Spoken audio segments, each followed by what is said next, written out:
Hi there, this is Jana with ISGF Recruiting. These are our top job search strategies and secrets to help you get hired.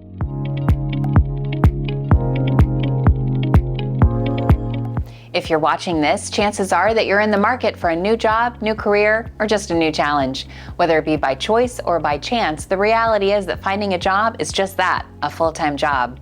One of the biggest mistakes that many job seekers make is that they do not set out with a strategy on how exactly they will find this new opportunity. Let's be honest, it's not easy. By developing a job search strategy, you'll position yourself for success in securing not only the job that you want, but the one that you deserve. So let's take a quick minute to discuss what your resume says about you.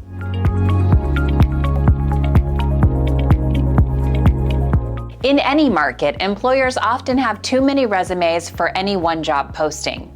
This means that they must wade through many pieces of paper or emails in order to narrow their choices for interview prospects. Unfortunately, this also may mean that your potential employer will read the first couple of lines and scan the rest in an effort to get as much information as quickly as possible. Many employers do this because the majority of resumes that cross their desk are not very impressive. Resumes often come poorly formatted, full of grammatical mistakes, and filled with spelling errors. While many people believe that a resume is a chronological listing of your employment history and your accomplishments, it is really a sales brochure, and the product is you. Potential employers have not met you yet and must rely on the documentation that you send in. So what does your resume say about you? This is a question that you must ask yourself before hitting the send button on your email. Each individual job presents a unique opportunity to develop a resume that is best suited for the job to which you're applying. For instance, if you're applying for a position as an executive assistant, then your prose and ability to pull wording together is most important, not to mention grammar and spelling. Your resume should be able to sell your potential employer on your ability. Every resume should help you sound intelligent or qualified and not confuse your reader. In other words, use verbiage that is common to the field but will not require your reader to use a dictionary to interpret your meaning.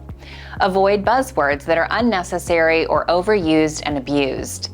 Take a long look through the objective eyes at the resume that you produce. Better yet, have a trusted friend who will be honest with you, evaluate your resume, and give you their first impressions about the person behind the document. After all, that is exactly what your potential employer will be doing. They will be making a judgment about the person behind the resume. So, if you've followed along this far and you're qualified for the role you've applied for, it's likely that you will be contacted to go in for an interview.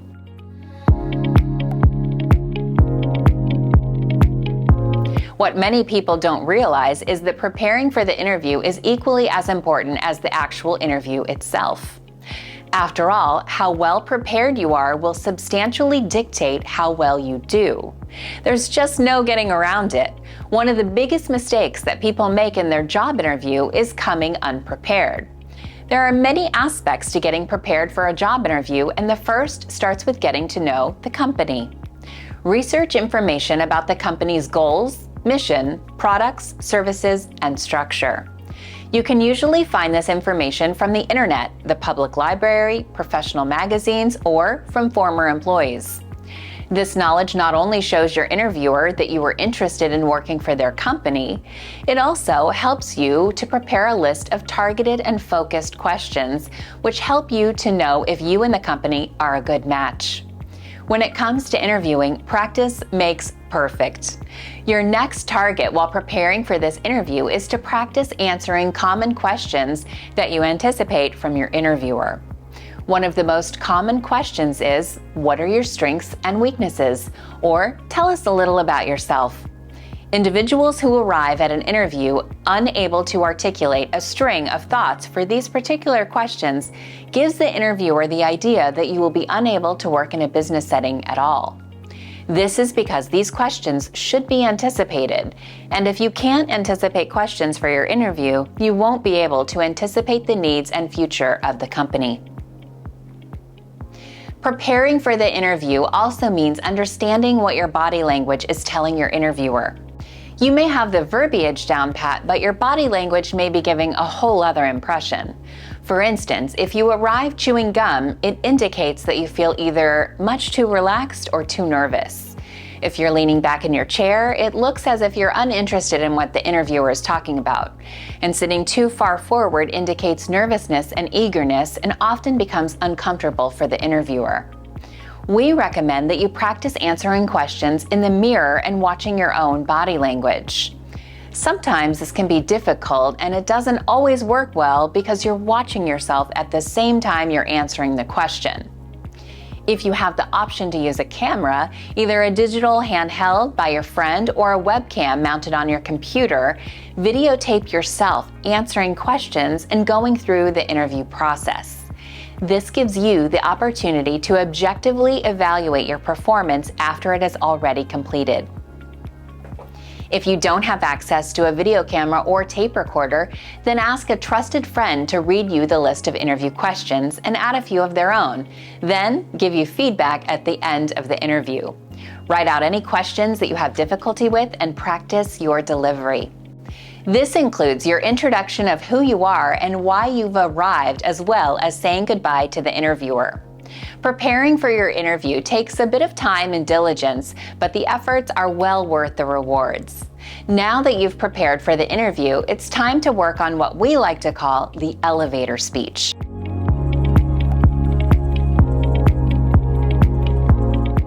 An elevator speech is a quick 15 to 30-second statement that will serve as your introduction to others. An elevator speech is an important networking tool that you will use to market yourself, meet people, or connect with opportunities. After all, when searching for a new opportunity, you cannot rely just on job applications alone. Often is the case that jobs are found by making new connections and talking to others. The elevator speech can be a soundbite, almost like a personal movie trailer, or it can be a longer commercial about yourself. What is consistent is that it must be concise, clear, informative, and engaging. The goal isn't to say as much as you can, but actually starting a conversation and generate interest in what you have to offer. Another benefit to having a prepared elevator speech is that you'll have an increased level of confidence to make the most of opportunities that arise before you. You never know who you will share an elevator or bump into in your daily life. Everyone you meet is a potential contact who is either in a position of power themselves or knows someone that can connect you. There are a few key factors that you must consider to successfully develop an elevator speech that will help you in your job search. First, your elevator speech must sound effortless, conversational, and natural. This means that although you will be practicing it in front of the mirror and with your friends, you will not be memorizing it. You want to know the content backwards and forwards so that when you do say it, it doesn't sound like a canned, memorized speech, but rather something that came naturally in conversation. Make the speech memorable and sincere. This is a window to your personality that a future employer or networking contact will be able to connect with. Write and rewrite the speech in order to sharpen and focus and eliminate awkward construction. Your elevator speech should leave your listener asking for more information. Giving your elevator speech may make you nervous, but remember to take it slow and don't rush it.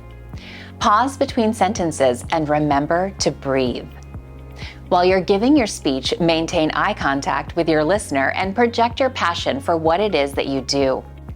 Don't hesitate to wrap it up earlier than planned if you see that your listener's eyes are glazing over or that they aren't interested in what you have to say.